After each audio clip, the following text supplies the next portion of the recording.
And as in poker, the money in some ways is not the point. It's how you keep score. Don't chase the complete chaos just because of its chaos. Like, find quality, try and be a bit counter-cyclical to what the rest of the market is doing. A disciplined investor doesn't copy that behavior. They might take small measured positions against it, accepting the variance, and let fundamentals win over time. And when things are volatile and wild, like, retreat to a place of kind of safety and security a little bit. For an advertising-free version of the show, check out patreon.com/Wall Street Wildlife.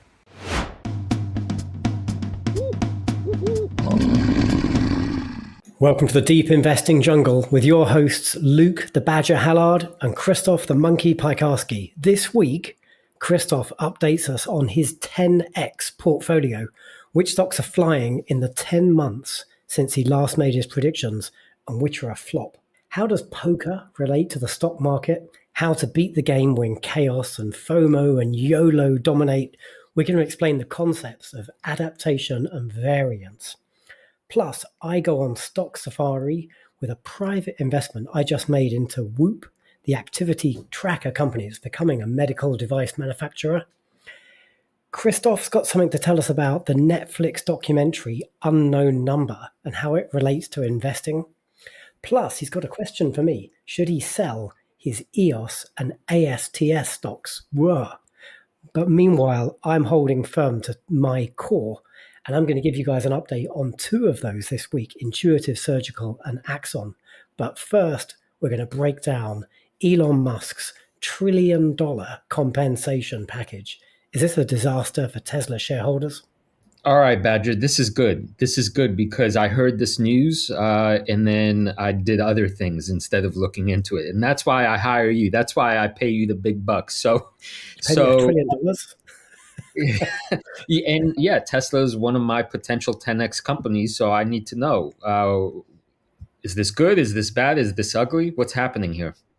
Well, I mean, if you want a 10x from your Tesla investment, this is probably good because suddenly, like, Musk has reinvigorated his pay package. Here it goes. He has got a mammoth pay proposal from the board with a whole bunch of milestones he has to achieve around increasing the market cap of the company from $2 trillion up to $8.5 trillion at the highest milestone, and also delivering a whole bunch of operational milestones, which involve not just like the sci-fi stuff like robots and AI, but also just delivering cars, which is like the core of the company today.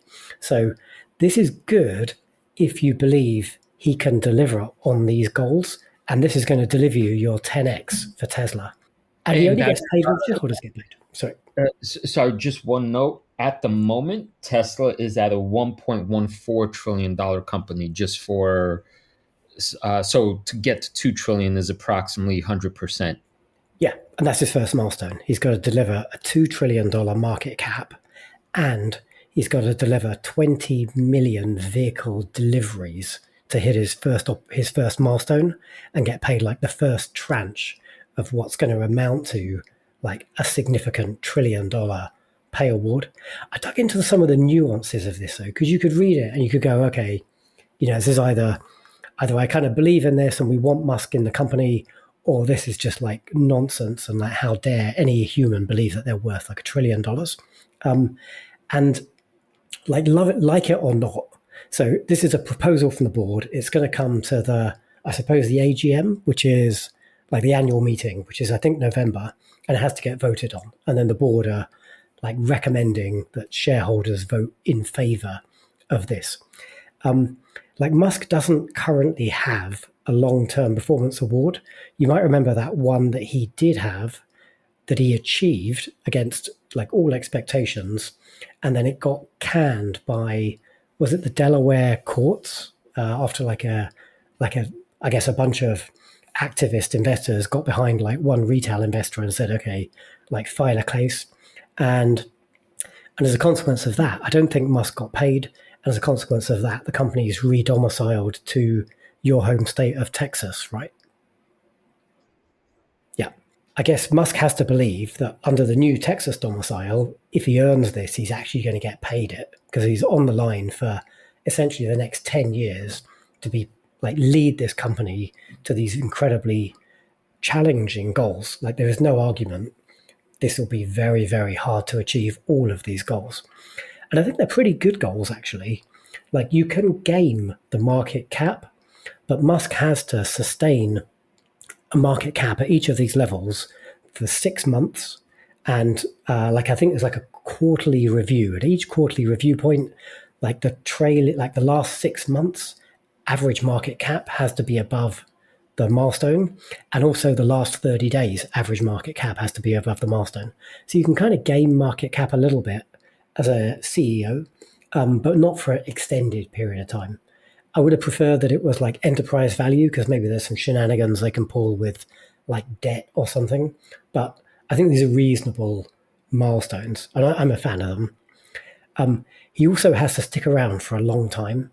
Like, I think he's only going to fully vest the shares on the 10th anniversary of them being granted. So, like, he's on board with the company and he has to lead the company throughout that period. And I don't think he's taking a salary or any cash bonuses. Like, this is the entirety of his compensation. You can say, okay, like, the guy is obviously like 100 billionaire already. Like, he's very, very wealthy. And he has a ton of Tesla stock. So like he benefits when we all do. But this is still significant. Like he could leave the company today. He owns a ton of stock and then it goes where it goes and he's still got the benefit.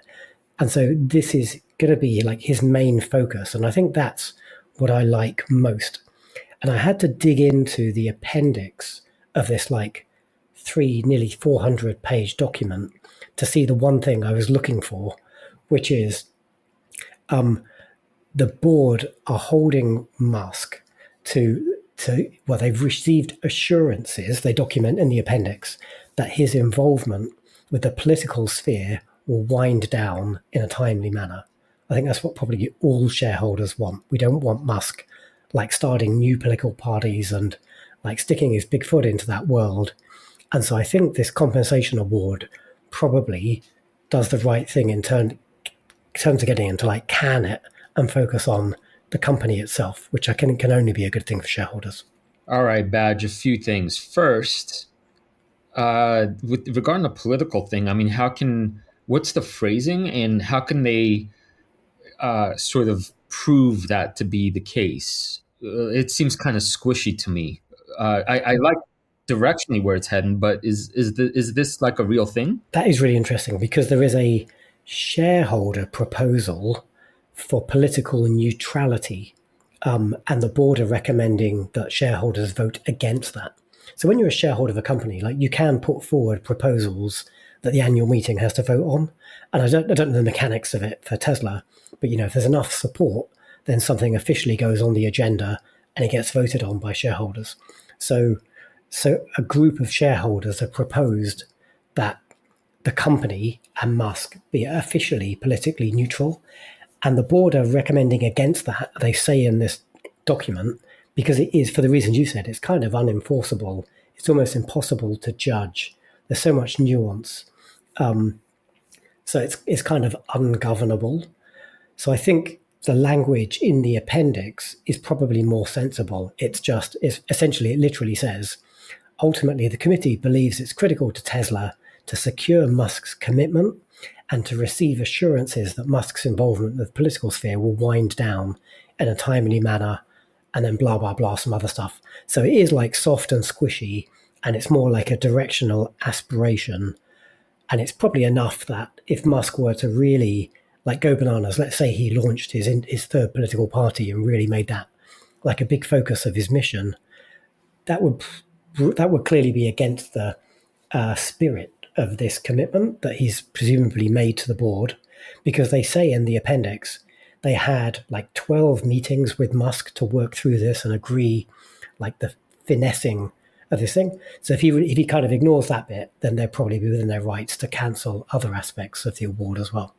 Okay, that's huge. That's why I wanted to ask you. I haven't kept up with the latest soap opera, Musk soap opera, and I wasn't sure whether he and the board are in alignment or whether they're trying to put some activist reins on him or what that dynamic was. But if they've been meeting so much, then clearly he had to at the least like sort of turn neutral in those conversations and allow that to be included. So that's good news. Here's what I think a lot of people are wondering, or at least normal people. They're like, well, if this guy has hundreds of billions of dollars, what difference does this make? And the way I understand this badge is that after a certain point, we're talking about existential meaning of life stuff.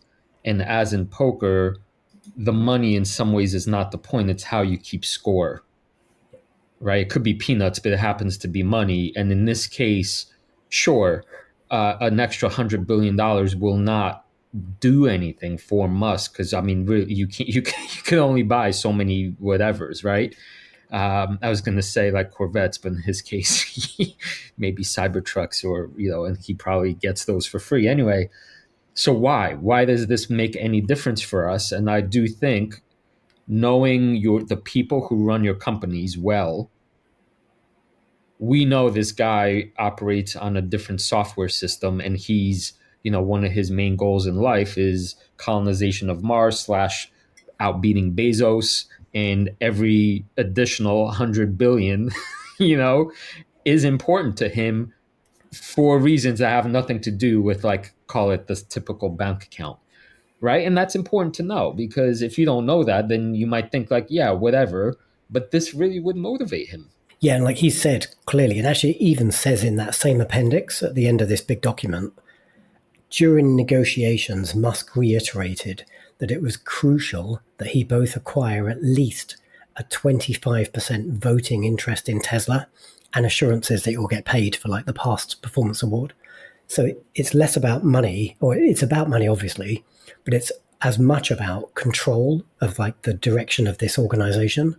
And it says in the appendix, Musk also raised the possibility that he may pursue his other interests and leave Tesla if he did not get such assurances. So yeah, like control of the company, and he has got like XAI where he's doing a bunch of interesting stuff, and he's got SpaceX and Neuralink. Like there's been talk that maybe there are some initiatives that could really sit in any of these boxes, and there's stuff that Tesla shareholders will want him to do as part of the Tesla entity. And if he hasn't got enough control over Tesla, he's essentially threatened to say, well, I'm going to do these things, these AI things elsewhere. So, it is about kind of aligning his interests with Tesla so much to make it like his favorite toy. So he does all the interesting stuff with that toy, not with some other toy. So net, what's your take? Good, bad? How many bananas we given this move for Tesla shareholders, or Badger acorns, or whatever? How do you keep score? What is it that you? Good. I like it. I like it because if he succeeds, we succeed, and there might be a little bit of gamesmanship between like the lines, but the essence of this, like no one believed he would, or at least the market in general didn't believe he would deliver like the old performance award, and he smashed it. So if he can deliver this one, and we're looking at like an $8.5 trillion company, not only will you have achieved your 10x portfolio for one of your like rows on the spreadsheet, but we'll all be significantly richer as shareholders. So I'm happy. Yeah, and you know what I forgot too is because of the political clusterfuck of the last, what is it now, 2 years going on 2 years or whatever. How I've been following Tesla since got over 10 years now, I think, and that sort of younger, hungry, lean Musk, that was literally sleeping on a factory floor meme stuff that wasn't a meme because the guy's crazy in that way. Like to get him back to that space with Tesla, focused would be huge because he still has the most levers and the most leverage of probably any CEO in the world. I mean, to try to attain these massive, massive missions. So it's exciting. This is good. This is good. I feel a little more positive about my Tesla holdings. Great. Excellent. I mentioned poker very briefly, but I want to go deeper into another one of our favorite analogies, And this is, I came across this write-up on X by the Stanford econ prof, Kevin Mack. I really like his stuff. He's just very, very, he tries to be really objective minded. And you could see how he doesn't succumb to biases often. And he wrote a thing about poker. So I'm sure he's a serious poker player. And there's something I really liked in which he explains the difference between adaptation and variance. But the context of this was a familiar refrain. I don't know how often you felt this, Badge, that pro players, when they get involved in a bad game, say they were so bad I couldn't beat them. Because what he's really referring to is what a bad game means is that the players are doing God all knows what, and all your high level game theory and probability and all this stuff mostly goes out the window because they're not even thinking on those levels. So to backtrack, so how do you beat a game like that? So the first concept I just want to briefly elaborate on is adaptation, which I think is familiar to most people in the common sense term, that as in poker, as in the markets, context changes.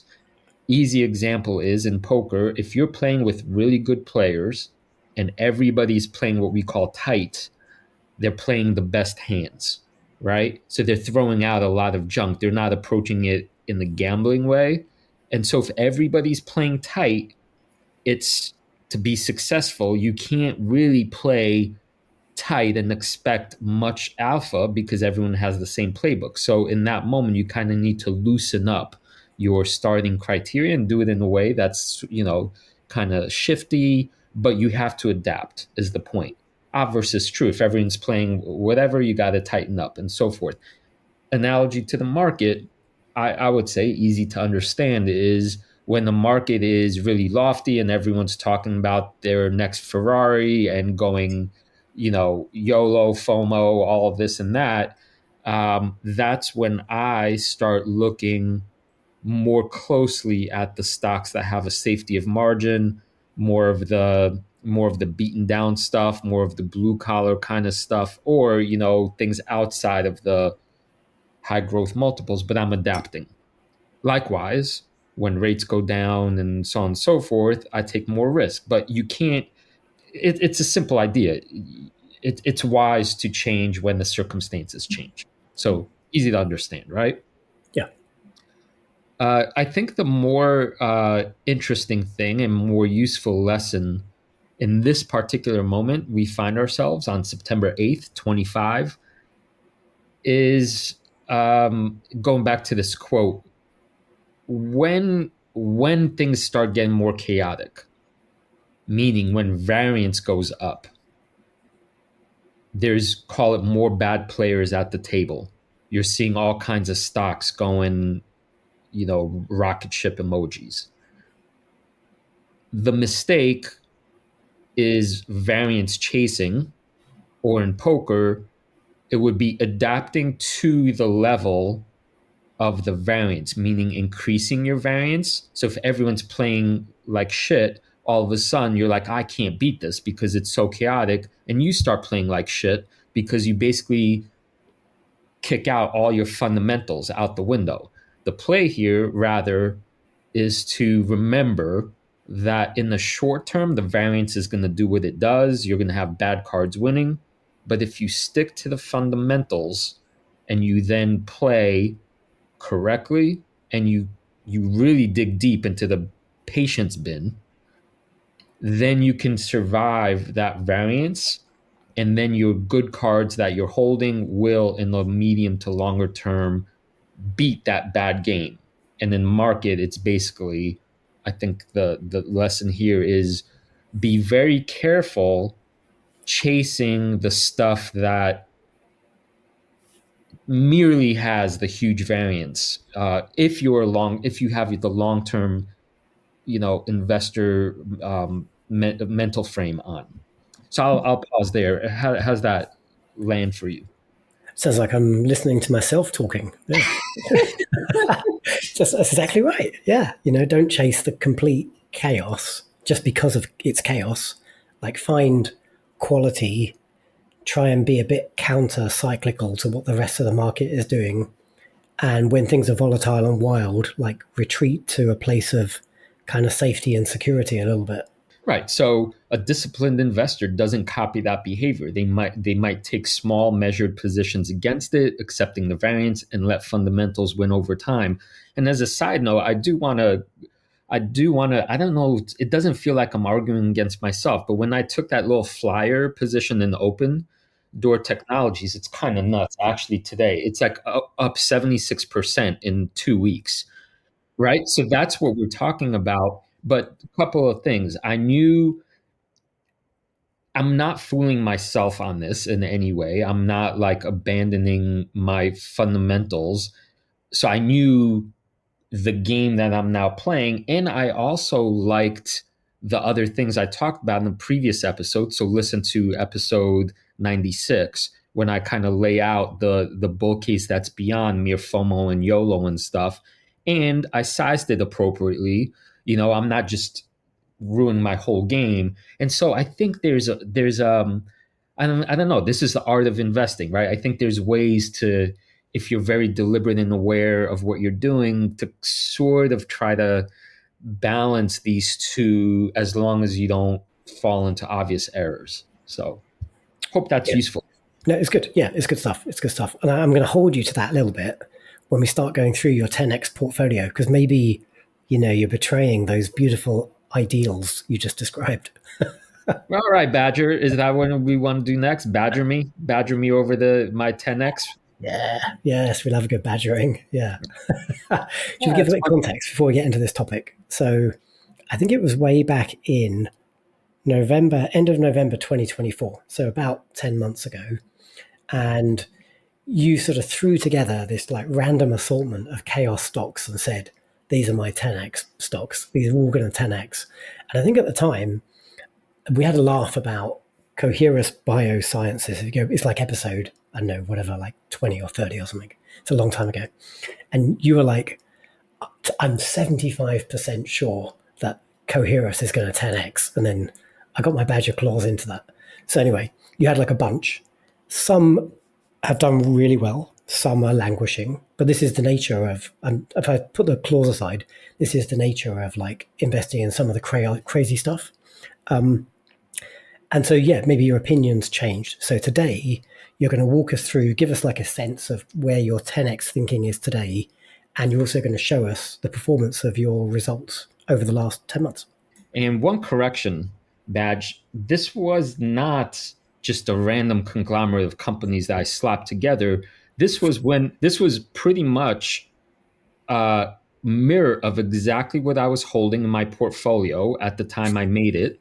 And it was just me, going over my holdings, and kind of all of a sudden I called it a, light bulb moment where I'm like, holy shit, is it, I'm not holding any companies that are obviously the kind of blue chip, big market cap. They ain't gonna they might do well, but no way in hell they're gonna 10x.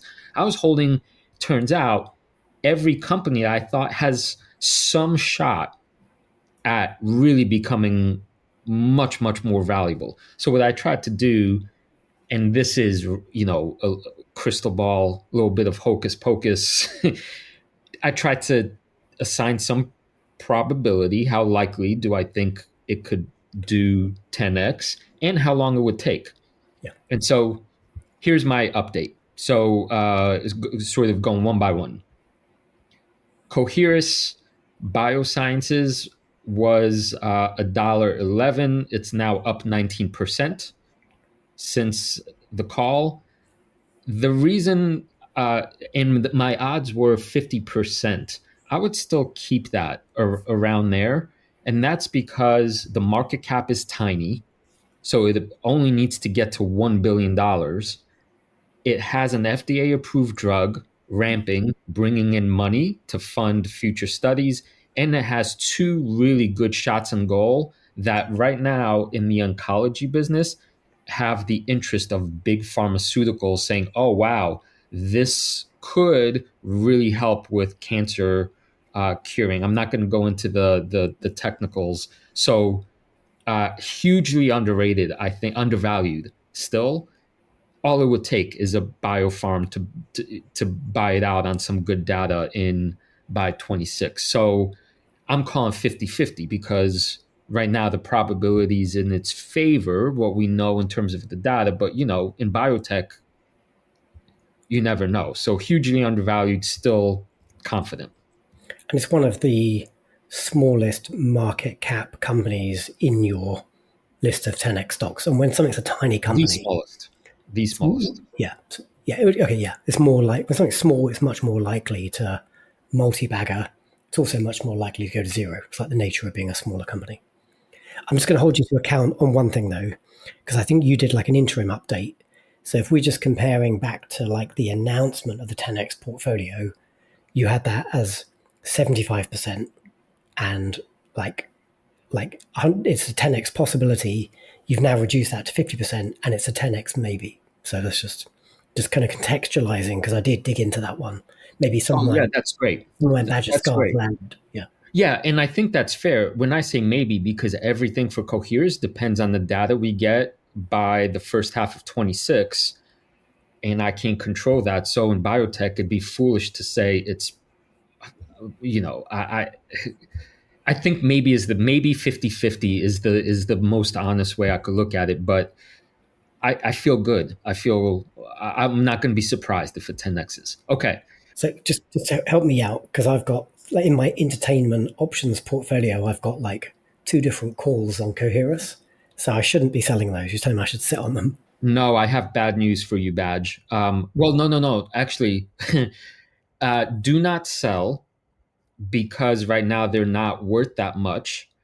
But we still have 5 months till they expire in January, and any moment Cohere's could be bought out for a huge premium. So there's that.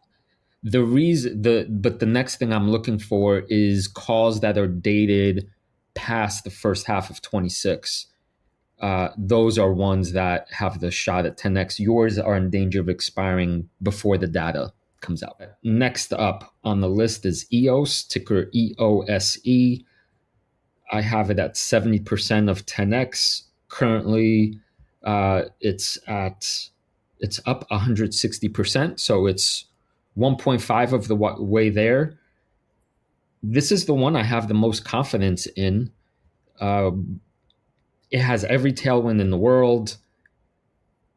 I don't know. Do you want me to say much more? Because I've said so much about EOS in the past. I think it's one of your highest confidence. You talk about it a lot. Probably don't need to dig into like who they are and what they do. Just go back and listen to like a recent episode. It's the one stock I'm always telling Krzysztof stop talking about, because he talks about it so much. And it's it's one of the ones you're most confident about, and you're on the journey. So yeah, looking good. Right now in this moment, there's like 5 million breadcrumbs. Every tailwind is behind it, from taxes to AI to fixing electricity grid, to them buying a second line, to looking for a second factory, to having enough capital. I mean, all these things are just like blaring like this is a monster at the very beginning stages, but we don't yet have like an official order from one of these, like a big order. And as soon as that drops, this thing, I would increase the likelihood of a 10x even higher than 70%. But it's not there yet. So one thing that is interesting, like you've got this as 2 years to 10x. So that's what it was like a year ago, 2 years to 10x. I don't know if you looked at that column again. Like, what is your sense on how long to 10x with this one today? When I wrote the 2 years, the stock was a $600 million company. So going back from that original, that meant it would need to get to 6 billion, correct? And in 2 years, that means basically in 26, in the year 26, we will have or have not the orders in place, and the roadmap will be very clear. The revenue ramp will be clear if they're succeeding. And because the market is forward looking, at this point, Badge, once we're past that initial, call it inflection point, then for EOS, it becomes a copy and paste enterprise. We have lines 1 and 2, they're sold out. Then the market's going to do the math and say, oh shit, the DOE is also funding lines 3, 4, 5, 6, 7, and 8. And it's going to have, the multiple expands. And then we get to, from whatever it is, 2 billion now to 6 billion is totally possible. We could get to 10x in 2 years. So I stick by that. All right. So you're kind of directionally today, you're looking for like a 3.5x in a year. And then so you're still standing by that original 2-year goal. Correct. All right. Good stuff. You made me buy options on that one. So I'm feeling good about that. Good stuff. Nice. Yeah, I forced you. I forced you into getting rich. Okay. Relay Therapeutics. That one's my worst laggard, down 15% from the original call. This is the one I revised downwards in my portfolio review, and that's simply because the time frame extended.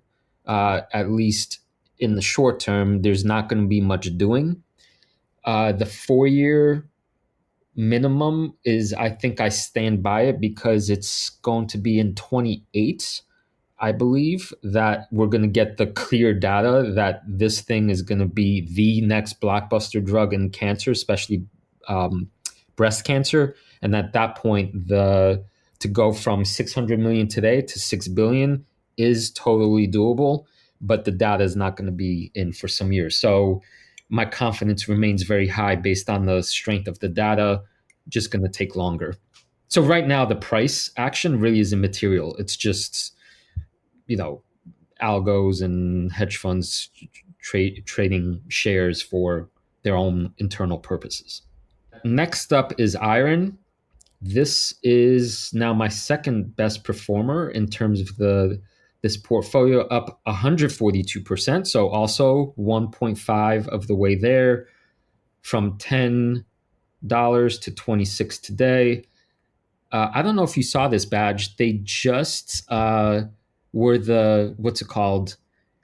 They were like they were on the All In podcast, All In Summit thing, and they spent a good deal of marketing to basically partner with that whole world. So they're now in front of everybody's eyes.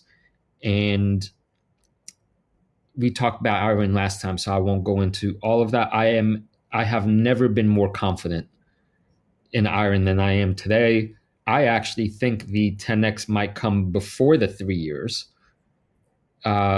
Once we get news of how they want to play it, whether it's a major hyperscaler paying megabucks for their gigawatt hours, or whether they basically keep buying the GPUs and sort of turn themselves into one of these hyperscaler transformer-like companies.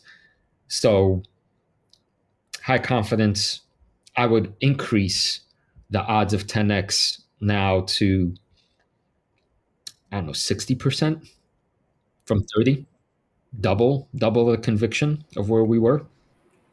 I bought this one in my own portfolio on the back of your repeated monkey chimping about it. And we did our 4-hour mammoth review of the King of the Jungle portfolio. If you didn't check it out, episodes 90 and 91, they're well worth a listen. And you got 10 minutes on every company we both own in our King of the Jungle portfolio. Like most of the companies here in the 10X are in that list. Not all of them, but most of them. So go listen to the Iron Energy one around that. But yeah, I'm a fan now of this company's business model too. Awesome. Side note for any of you listeners, longtime listeners that are this deep into our show and still listening, I recently added a sort of I made a basket of this kind of play, this sort of transferring, electrons and power and GPUs play. I added Cypher, ticker symbol SIFR, and I'm looking to add even more companies like this because it seems to me, this is a pretty clear thesis badge. The gigawatt hours are in such demand. There's only so many of them to go around that any major AI company just needs the power any way they could get it. So even the smaller, less sophisticated players below Irons tier are also going to make bank. So don't be surprised if in the King of the Jungle you see Monkey buying some additional kind of bit players, as it were, to expand the basket. Okay. Tesla, we just talked about. It's basically neutral from where from last year in price. I put the time target to 12 years because to go from 1 trillion to 10 trillion is not going to happen overnight unless you're NVIDIA. Right? But as we talked about earlier in the show, it's doable. It just needs a maniac at the helm, and we have a maniac at the helm who's now motivated. So I had it at 20%. I don't know. I keep it. Seems like it's still a maybe at 20%. I'm not more negative. Of all the ones in your list, that's the one I'd be more confident about than you have it. Mostly just because you have it as like a, plus 10 years thing. The world will be so different in 10 years' time. Like I could almost guarantee half the companies on this list won't exist in 10 years' time, but I'm relatively confident like Tesla will still exist and be like some sort of bagger, maybe not a 10 bagger, but like a significant gain from here. Okay. Monkey's going to throw a rotten banana right back at you. There's no way the only company that might not exist is Coherus because it's just so small. So I'll grant you that. The others they're just too good. There's no way. This isn't a criticism. Don't take this as a criticism of your list. I think a number of the companies in my portfolio won't exist in 10 years' time. And this is actually more a reflection on just kind of how I think the world is going to change over the next 10 years. Like markedly so. It won't look the same in any way. The quantum of change is going to be 100 times the quantum of the change of the last 10 years. Agree.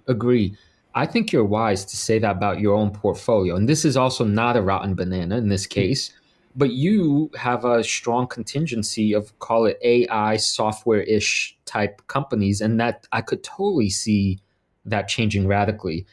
I diversified into more of these biotech stuff. Biotech, and you could see what I have, but those are not as in danger of complete extinction. So anyway, let's move on. Next up, I had AST SpaceMobile, 35% odds of 10x. We are right now, I'm up 70% from the chart. I had the minimum time as 3 years, and this still seems about right to me. It's interesting because today we got big news on AST, which is that Starlink bought its own spectrum, kind of confirming that we now are going to pretty much have a duopoly in terms of space broadband coverage. For my money, I know I'm wearing a bullish kind of bias glasses at the moment, but I do think that duopoly status was already a given, and that the market is so friggin' huge that nothing really changed for AST beyond the market saying, okay, Starlink was willing to pay 18 billion or 17 billion, but I think 17, 18 billion for this particular spectrum.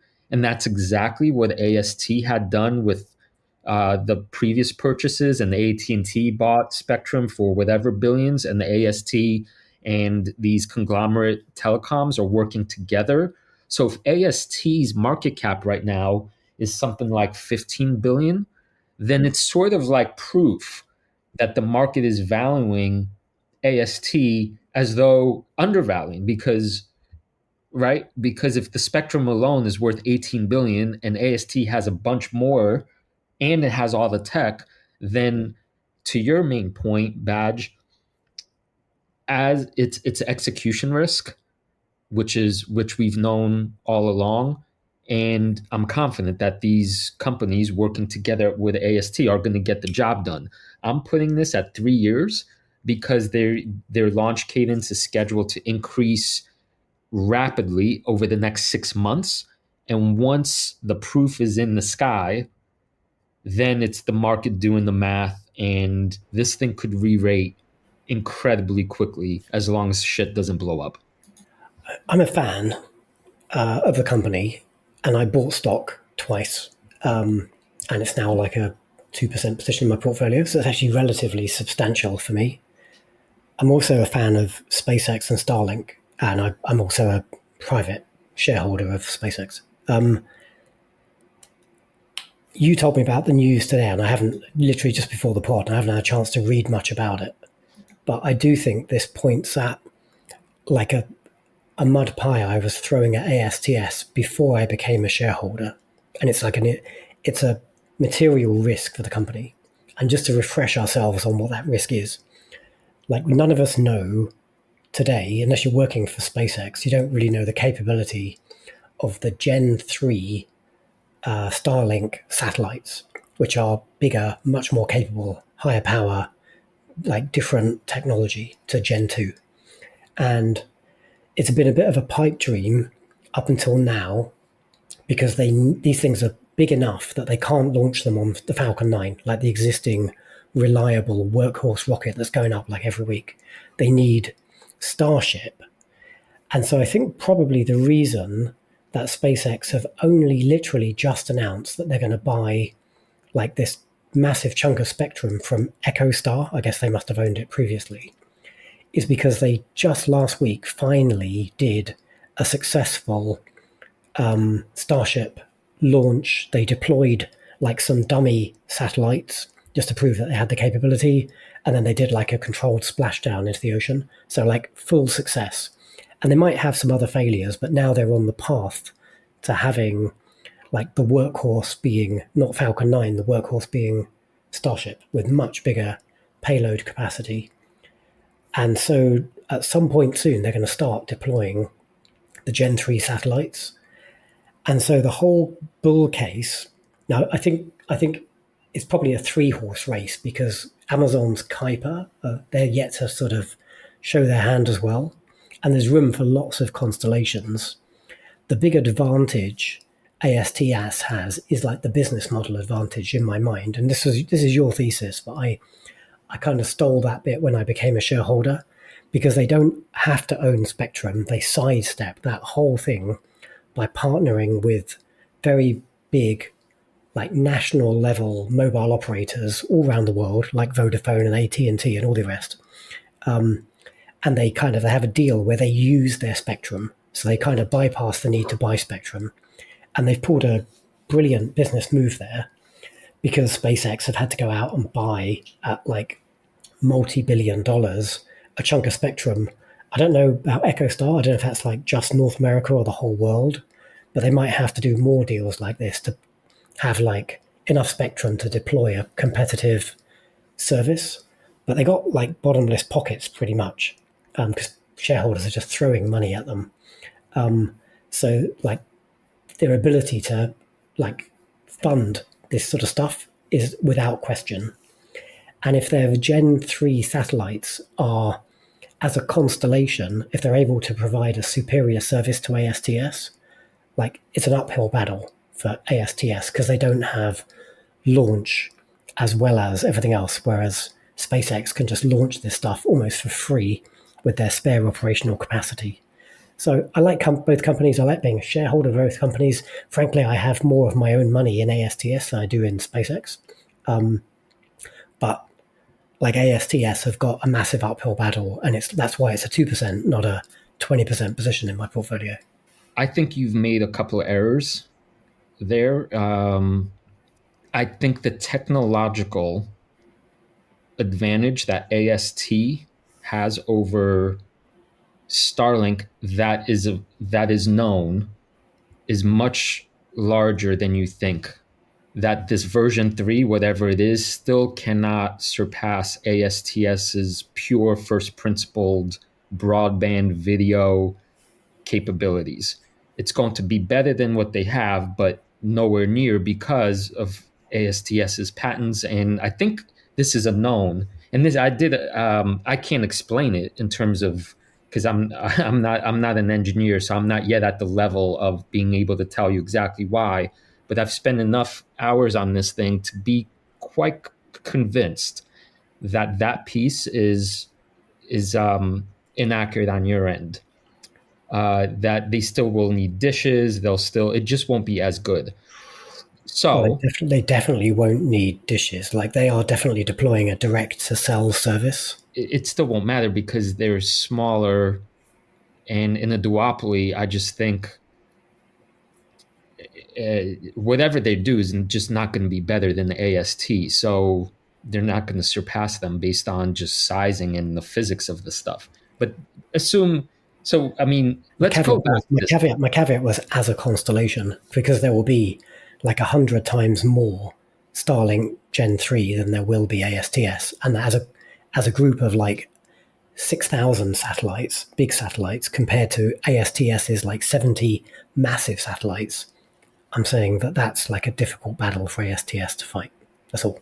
And I think I'm saying that on the technological end, bigger is better, and numbers more is not better, but they have an advantage because of the physics of the thing, which I can't explain to you other than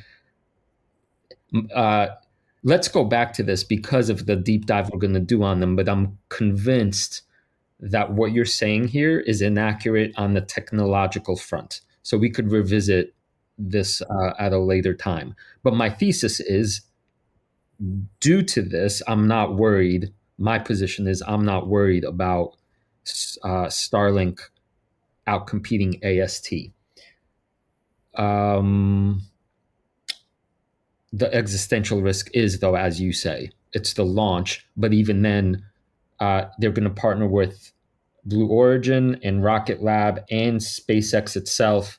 I am not worried about them getting the rockets up because of the launching capabilities. That's going to be commoditized relatively. So not a risk really for me. Timing is a little bit. People are getting impatient, but that's not part of my thesis.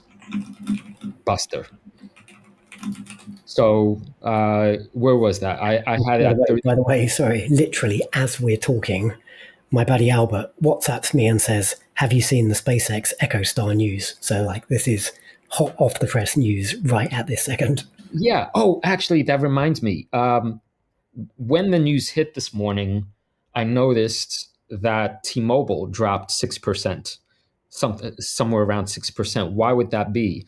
Because it's been known, at least the bulls are making this case, and I agree with this, that T-Mobile is the largest telecom in the US, and they're the only one that basically is not in ASTS's camp. They made a deal with Musk and Starlink. But it's also been known that Musk is going to temporarily use that alliance to sell Starlink, but then will, in a sense, backstab T-Mobile and create his own network and basically leave T-Mobile out there with nothing. That's the Trojan horse meme. The stock market is reading this in exactly the same way. And if I really want to be bullish, I see that all the telecoms that AST aligned with were correct. T-Mobile, the outlier, was wrong, and they're going to find out the hard way. And that eventually T-Mobile will have to come over to the AST side because Musk is going to do his own thing independently. And that's why the Trojan horse meme, I think, is funny, but also has a lot of truth to it. And yeah. Okay, I understand your meme now. That's good. Maybe, I haven't had a chance to think about this, but maybe the problem is if you're doing direct to cell, like you have a SIM card in your mobile phone, and so direct to cell, the purpose of that isn't to send like a signal to like a dish on your house to have like fiber optic capacity on your house or your mobile home. It's literally to talk to your cell phone, and your cell phone has certain capabilities.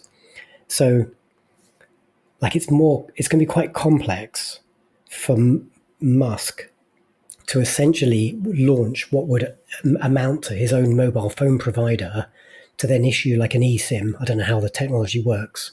And then, like my Android phone can have like 2 active eSIMs at a time. So then you need like your SpaceX one plus your regular one.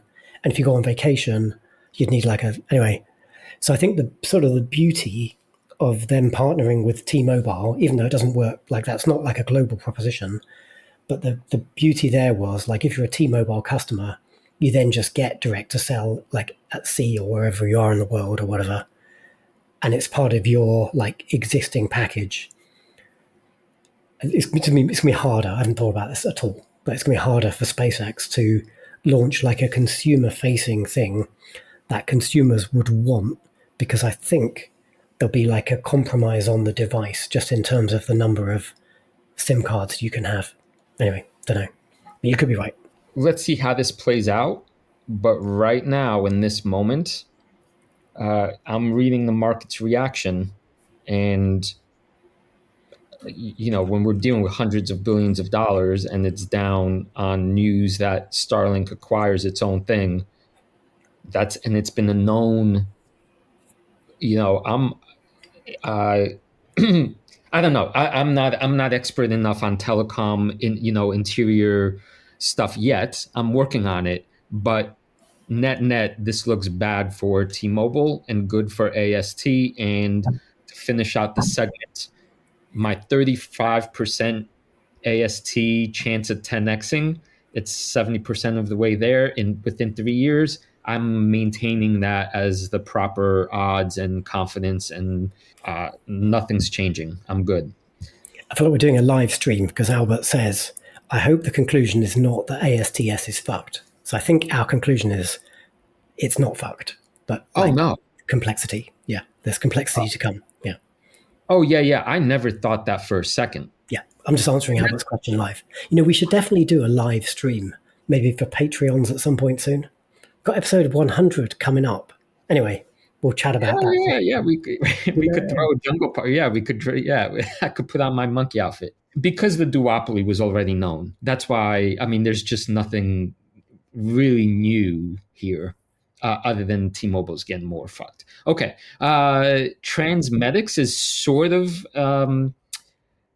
I have it at 25% likelihood of 10xing. It's 56% of the way there. I have it at 6 years. Why? Because it started at only 3 billion, so it'd have to get to 30 billion. But it's got such a great, it's just executing the hell out of its roadmap. It has the massive kidney expansion on the way. It has global expansion on the way. To me, it is one of these med tech companies, kind of like Intuitive Surgical, where if you could find its niche and it's just excelling and management is solid. And, I can't give you the proper numbers for, I can't predict as not a medical insider what the medical world's going to look like in 6 years. But from the current position of execution and margin of safety and rate of growth and being financed properly, I remain confident. And 25% might be a little low. It might be a little low given the recent report on the rate of growth increasing. But, medtech and who the hell knows, 1 out of 4 chance. I don't know. That seems more reasonable than not. I think no reason to update that. I might challenge this one a bit because I am a TransMedics shareholder. And I know what the company does, and I do like the company. And also, as one of the ones, like I gave as an option to all the kids this year to say, like, do you want to buy Rocket Lab or TransMedics with the Christmas gift from Katrina and myself? So I'm a fan. I'm not sure about its 10x potential. So I think maybe you added this in your interim update. This wasn't in like your 2024 list, but it's here. So it's a $3.5 billion company today. Like, is the market even big enough to support like a $36 billion valuation? I don't know that it is. I know they're sort of inventing new ground, and the technology that they use expands the addressable market for transplantation, because organs can stay viable for much longer, and so they open up like opportunities for transplantation where they didn't exist before, and in geographies where that didn't exist before, because you didn't have enough for a patient population, and now they can like fly these things like coast to coast. But can it be a 30-something billion dollar company? I don't know.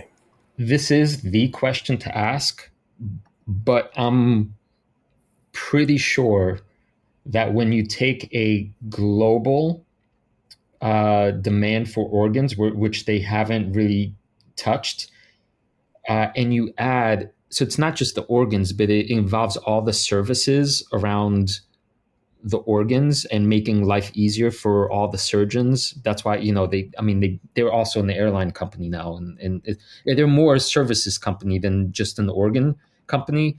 I'm pretty sure 30 billion, not pretty sure. I am confident. 25%, right? It's a possibility. It's that you accept it as a possibility. Yeah, yeah, fair enough. But it's because it's doing so much more beyond, call it, being limited by just the organs, that I think once the cash flow is coming in and they have this network of services operating, that won't be very hard to build another tier on top of that. And yeah, but 25%, I stick with it. Yeah, fair enough. It's not. I don't own it because I want like a 10x from it. I own it because I like the mission, and it like aligns with my ethos of making the world better through technology and innovation.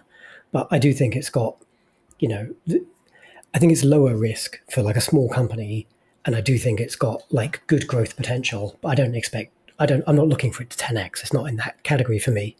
But I don't reject the fact that 25% of the time it might be able to. It's that, right. I think that's wise. I didn't have it originally.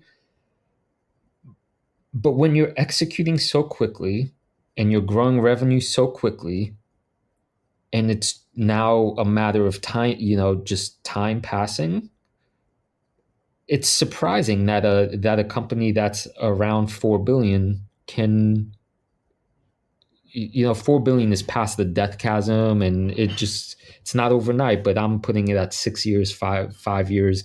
Kidneys are, everybody's got two. So, all right. Chainlink, I had as 49% likelihood. That was me being cute because it's, does the world adopt the standard or not? It's up 38%. I had it at 3 years because Chainlink was just meeting with the DC, with the SEC just the other day. The new crypto regulations are going to come out in the next few months. 2 ETFs are now filed for Chainlink. If there's one holding in my entire portfolio that I think could surprise everyone in 10x sooner than any other, it's Chainlink. And this is in this position of I don't want to say binary exactly, but because we've seen it happen with Ethereum, it's like the moment that all the banks and Swift and conglomerates say we're on board, and this is what they have said, and that switch gets flipped, that kind of re-rate is entirely possible for something like this. So the evidence keeps stacking that this is the protocol that's being adopted. The regulations are obviously now favorable because bills are being passed. I am going to change my likelihood of a 10x from 49% to 51%. I think it's now more likely than not that this happens. And the 3-year box, I'm going to upgrade it and say it's entirely plausible within the next 2 years that we get the 10x. All the breadcrumbs are pointing that way. And it's low enough market cap that yeah, could happen. So confidence goes up. Bitcoin, I won't spend too much time on. I put at 15 years. The path is, it's done nothing but gone up for its 14 years of existence.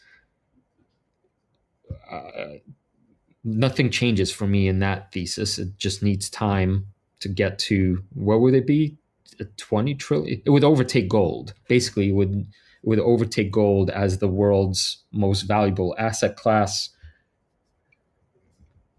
I call it 15%. I don't know. I don't know if that sounds plausible given what the trajectory it's on. So maybe quantum computers somehow screw it up. There's that security risk, but Bitcoin people are also thinking about that. So I'm leaving it as 15% in 15 years. It's not a company. It's its own asset class. So who the hell knows? And the newest addition to the chart, which I added only a couple months ago, is AMD. I have it at 20% likelihood. It's currently relatively neutral from where I bought it. I'm saying it's going to take 10 years, and this entirely depends on Inference being the next wave of AI, and that AMD is the better play, or merely as good as NVIDIA, and or better because it's more modular, and it has a much lower market cap of about 250 billion. So we basically need to kind of pull in NVIDIA is what I'm saying. And before the AI thing happened, Badge, you and I talked about NVIDIA a whole bunch. I really didn't think a company like NVIDIA could grow so fast from a huge size already, but because NVIDIA did it, I'm not going to be skeptical that could be done again. As long as AI is alive, AMD is very much in the game. 10 years is, I don't know, I'm sort of making that up. Could it be shorter than that? Could it be 5 years? NVIDIA did it in, that major growth curve happened in what, over 2 years ish? So if anything, I'm going to reduce the minimum time down to 5 years, as long as the AI story keeps playing out the way it is. And we're going to see so the inflection for AMD is going to start happening in Q3 and Q4 and Q1, where we see whether this, in fact, keeps getting adopted by the metas of the world. So I blabbered on quite a bit. What do you anything else that caught your eye about this whole setup? This is a certain style of investing. And I in my own portfolio, I have a few companies like this, and I consider this like the venture end of my portfolio. So in my mind, small allocation for me, very high risk. If they succeed, like the gains will be enormous. But in that venture category of stocks in my own portfolio, which includes some of these, like I say up front, I expect like 8 or 9 out of 10 to go to zero, but I just need like 1 to 10x and it covers the losses, all the rest. And then as a category, that makes sense. So, and a bit like our Palantir conversation last week, where we remorselessly got stuck into a YouTube commenter, and you said, because this guy had made like a dumb comment about valuation, and you said, like, is this a sign of the top? So I think if you've just listened to this segment on the Wall Street Wildlife podcast, you could incorrectly, having listened to the last half an hour, go, oh, like the top is in. Listen to these guys. Well, this guy. Listen to this guy going on about these like wild companies and like, 50% chance of 10xing, like the top is in. So I think if you were I like your list, and if you were only to moderate down like your expectations and the chances of 10xing a bit, I could really get on board with this initiative. But I do think as a category, although I'm going to combat what I just said, like you're over optimistic. But then the saying is, optimists make money and pessimists sound smart. So I don't want to come out of this segment sounding like the smart one, because if a couple of your companies do go to zero, you only need like 1 or 2 to succeed. So I totally buy the approach, but just temper your enthusiasm just a little bit. Because, yeah, I want you to be right, because then, we'll have one of the greatest podcast records of all finance podcasters, right? But realistically, and also I wouldn't be right, because then you can retire and we can both move to Spain or Italy together and have a giant ranch or whatever, right? Yeah. Let's start shopping for yachts. Yeah. I accept your point. I have a little bit of what's it called, mental contradiction going, in that company by company, I actually do believe I am highly optimistic, as you say, but that there's incongruence, because I would be shocked if obviously all of these went to 10x. I mean, the odds of that happening are close to zero, right? Yeah. And yet, piece by piece, I'm like, yeah, this could happen. So it's basically probability math, right? If you multiply 70% by 30% by 20%, you get a lower and lower number. So it's kind of hard for me to look at this. So individually, I'm as optimistic as ever. Holistically, obviously, I'm going to be wrong about some of these, and it's hard to say, which ones. Coherus is the only one, I suppose, that I'm totally on. Maybe there's a point there, right? Because the real answer is you don't need a 10x to be a successful investor. And if you you do own everything on this list. In my view, some will go to zero, some will probably 10x and more. One of these might be 100x one day. But most, say TransMedics, they might deliver, nice compounding returns over the 10-year time frame. And, at some point they become, start paying dividends and become a mature company. You don't need a 10x to be a successful investor. So maybe we've painted this segment as black or white, will they or won't they? But if you most of it is in the gray. If any of these investments, well, two already have, deliver 100% return, then you've already beaten the market soundly, because it takes the market 6 or 7 years to deliver 100% return. Yeah. All right. But this is a nice segue, because this morning when the AST news hit, I was in the gym. I was buffing up my monkey gorilla arms, and at the moment the news hit, AST was down something like 14% at one point, and EOS this morning announced that they're rolling out a software platform to basically control battery systems. So they're expanding, in a sense. We always knew they were doing this, but now it's an official product.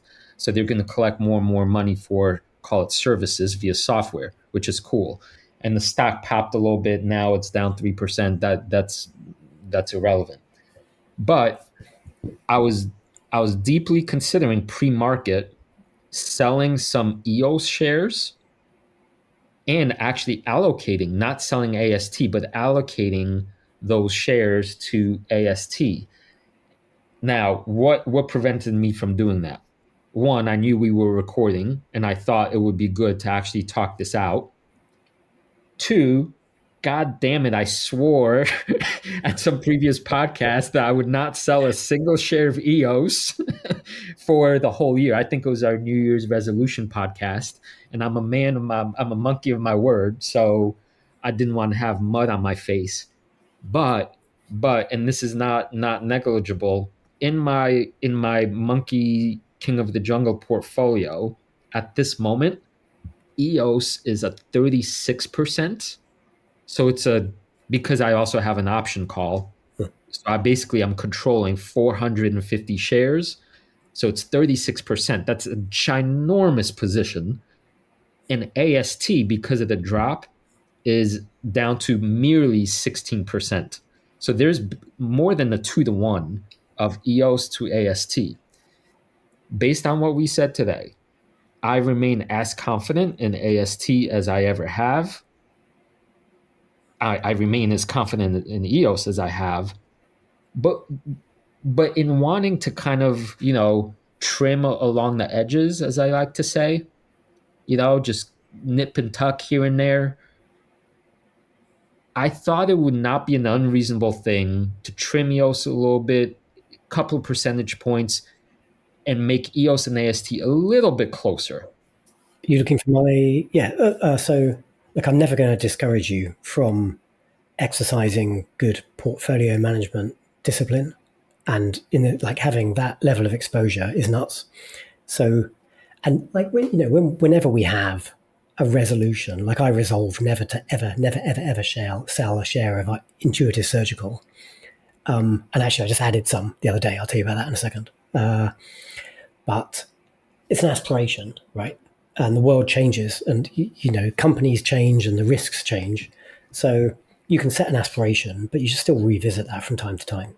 And your exposure, I'm actually I don't care about your King of the Jungle portfolio, like the real honest answer, because it's an immaterial amount of money in the grand scheme of things. What I care about much more is your exposure to EOS in your real money portfolio, which is much more substantial. So presumably you have less than a 36% allocation to EOS there. Like, you should definitely trim that, just because it's insanity a man of your age having a crazy exposure like that. Well, Badge, quick correction is, and this is why our podcast matters, is because the way I'm running my monkey portfolio, even though it's new to my real money portfolio, I am trying to make the kinds of decisions that I do in my real. So I'm not thinking of it as like majorly divergent. You're a different case because your two portfolios don't necessarily, they're not exactly equal, but in terms of amount, the gaps in amount and like how you're using it and so forth. But I do want us to continue to model the King of the Jungle as though it's as legit a real life question as possible. So to me, this applies to both scenarios. The King of the Jungle is not just funny money. My King of the Jungle is very similar to my real money portfolio, and I share both on X. So you're saying you have 36% of your real money portfolio in EOS? No, because Chainlink is bigger than EOS in my real world. But I am saying that this decision and the quality of it is as legitimate in monkey land as in real world land, and it's the same question. So I put it back to you. The idea was to trim EOS a little bit. At the moment, there was a 20% gap in the price movement when I was thinking of doing this. As we recorded this, EOS is down 4%, AST is down about 6%. So basically, there's only a 2% gap in the share price. So I kind of missed the hot moment of making this trade. But long term, not thinking in short term, would buying an extra, let's call it an extra share of AST to get me up to 32 by selling something like 5 shares of EOS, would that be in principle a move you would stand by or support me on? You play it however you see fit. But if this is if this, as you say, okay, you're right, like this does mirror our behaviors and our thinking as investors. So based on that alone, I definitely support the idea that you should diversify EOS. I do not support the idea that you should invest more new money in ASTS just because it's like a 16% allocation. That's already too much in a diversified portfolio. You should put, if you like, you told us how much you like IREN, like maybe stick it in that, stick it in some other stuff. But IREN is at 20%. So those are my top 3. Those are, so get some new freaking ideas then. I've got ideas coming from underneath my tail, Badge. So, all right. Okay. So basically, listeners, what I'm hearing is Badger is nixing the EOS to AST trade, but encouraging Monkey to reduce EOS just on principle, which Monkey will not do. So I remain unsure of what to do, and I might end up doing nothing. So for those of you wondering what I end up doing or not doing, we have our Wall Street Wildlife, our patreon.com/Wall Street Wildlife Dolphin channel, where you will be the first to hear about whatever it is I did or didn't do. Very good. And if you do swing by the Patreon right now, in just the last couple of days, I published what turned into quite a big article about two of my core holdings. So I've got like 30 something stocks in my real money portfolio and 15 in my King of the Jungle portfolio. 8 of my stocks I currently consider to be core. And these are essentially like, I would just give these companies, I really believe in the mission. I'll give them the benefit of the doubt if things start to go a little bit askew, because I really believe these are my foundational stocks. So 2 of them are Intuitive and Axon. I wrote what turned into a fairly big article, update on the thesis for both of those. They're both doing some really exciting stuff right now with some real major capabilities that have just come out. I'm going to say go sign up at the Patreon and read the article, because I'm not going to try and do justice to it in a very short slot on the podcast. And I think I'm pretty proud of what I've said. And I will just say, though, I did do a portfolio action, which I notified in real time to members of our trades channel on the Patreon. And I ended up buying Intuitive Surgical in my King of the Jungle portfolio. I don't really know why I didn't own it to start with, to be honest. So I added It was such a bizarre, gap in your top holding that you didn't include it. But yeah, we're closing the gap between, call it real and and Jungle Land, because they're both real. So that was to our listeners. When you read Badger's analysis on Axon and Intuitive Surgical, you see a real pro at work, and you kind of see what happens sort of when you start digging much closer into the numbers. And I would say it's advanced level stuff, but it's not beyond understanding. And it's just really solid work. So I was really proud of what you shared with our members, Badge. Well done. Thank you. Oh, you've posted a whole bunch of good stuff yourself of late. I think we're both trying to double down on the Patreon and like add value for our Patreons, because this is a community like we really want to invest in. So okay, so we've been yapping now for an hour and 20. I think it's time to close it out. But I have a little sort of a little teaser for you.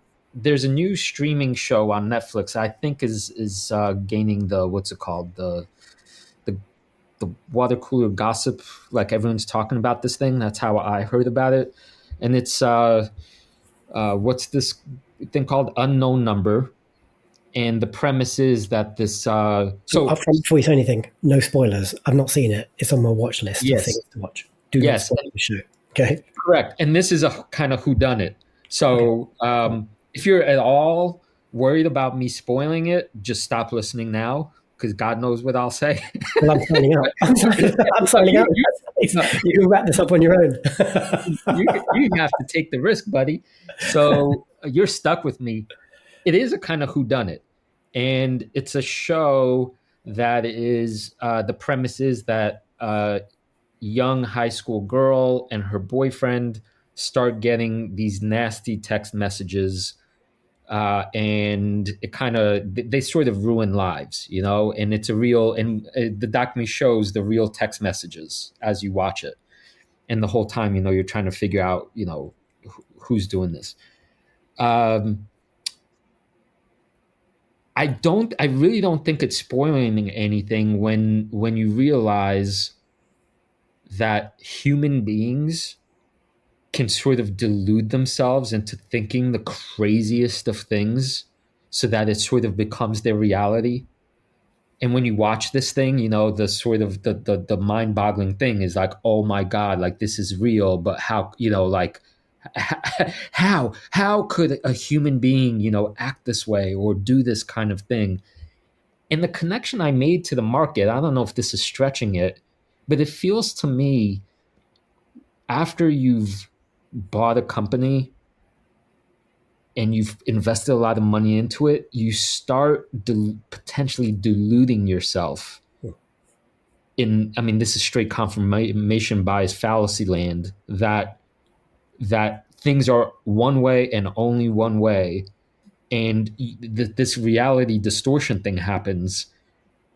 And I think what you and I try to do as best we can is be as upfront with the critiques and the other side isms, and like just naming, Badge, you're wrong about the tech of this thing, or monkey, you're insane for being 38% in EOS, and like just hearing it, right? Like sometimes it doesn't sink the first time or the second time because the force field could be so massively distortive, but it's what we do as humans.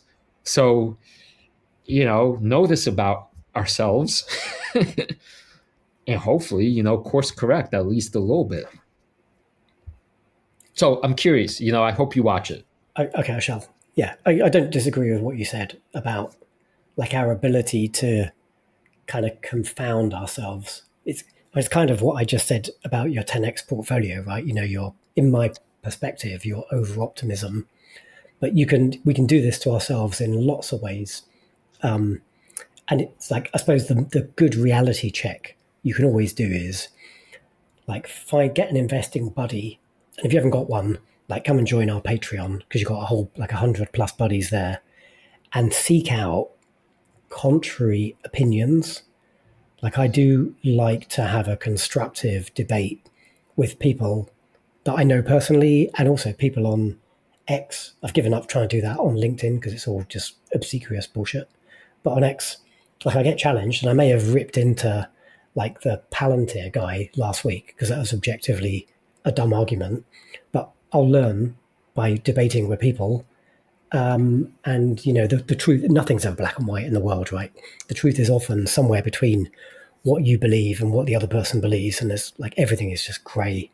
So like lean into that, like, and try and get outside of your echo chamber, because that's where like disaster lies in wait if you're an investor. Yep, and it's why what we do here in the thickets of the jungle is so valuable, way beyond naming tickers. At this point in 2025, you could find a bunch of tickers on X or 7 Investing or so on and so forth.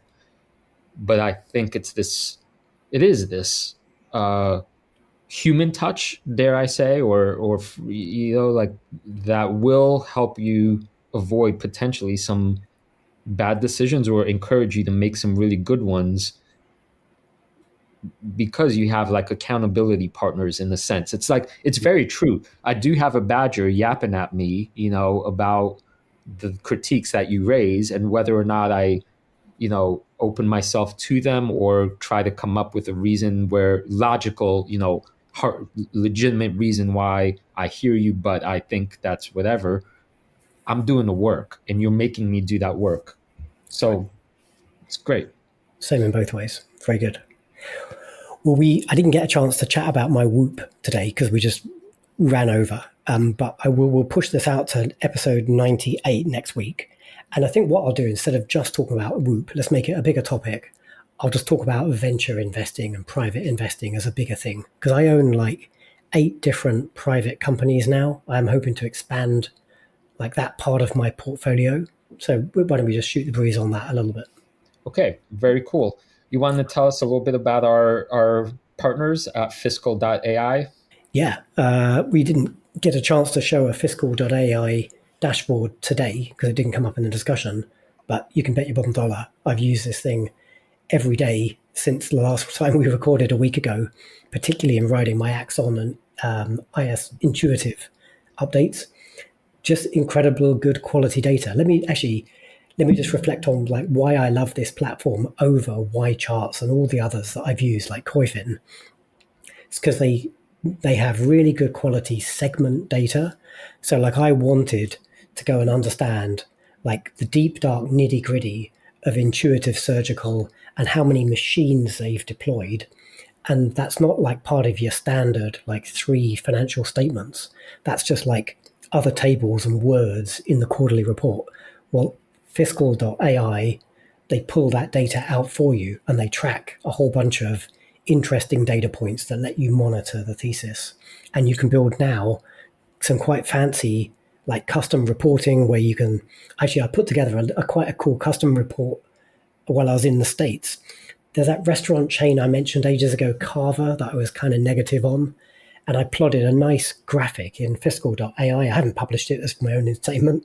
It was basically market cap divided by number of restaurants. And because in fiscal.ai, number of restaurants is like a data point, you can map that chart. So you can see what's the company And like a year ago, the company's market cap was like $50 million per restaurant. Now it's down to $25 million per restaurant. That's still like a crazy ass number. Well, anyway, maybe we'll come back to that topic in the future, but fiscal.ai lets you use and manage this data in that kind of interesting way and draw pretty pictures and get insights out of like financial reporting in a way that other platforms don't. So big fan.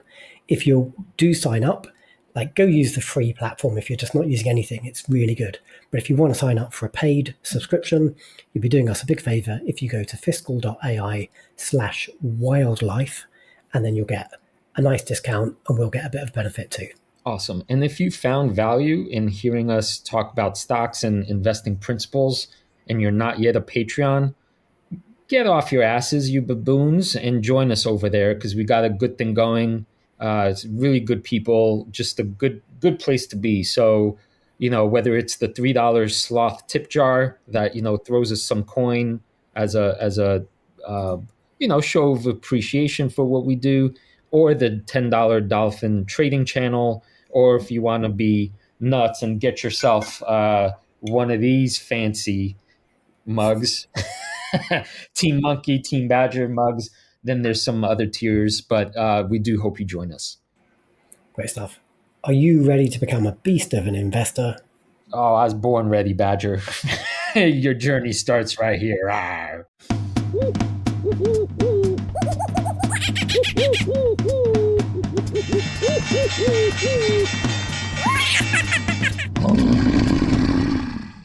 A reminder that the people on this program may hold positions in the companies that are mentioned. Buying and selling stock carries financial risk, which could include loss of capital. The views in this program should not be taken as personalized advice. Before acting on any of the information provided, listeners are encouraged to consult a financial or tax professional.